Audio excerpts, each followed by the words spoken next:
But I've seen that device with other beings waiting for the soul to come out. So this is not one occasion. So in this occasion, there were two tunnels, and the soul chose to go into the white one versus the blue one. But I also observed when the woman was about to pass, and they were sure she was going to pass, but she didn't.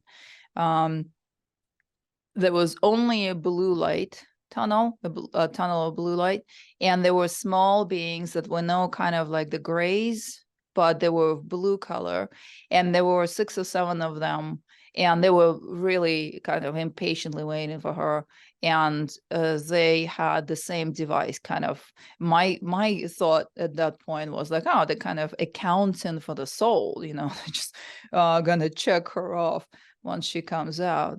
That there's another instance where I spoke to a friend of mine about his near-death experience, and he was aware that he was going to be sent back, right, back to the body. So he didn't want to go back to the body. He kept negotiating with the beings and saying no and no and no, not agreeing to anything they were telling him. He encountered a few sets of beings. They switched, they changed. The first set didn't impress him, next set didn't impress him.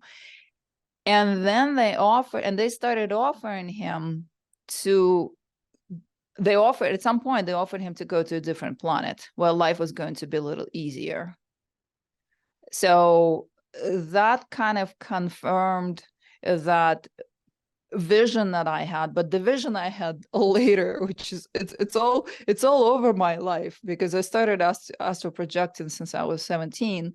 And this day I quantum traveled to just observe. So the vision that I had was that there is a dimensional layer that encompasses different realities that are all on the same or similar vibrational level, same or similar level of evolution of consciousness, if you wish, and they cross-incarnate.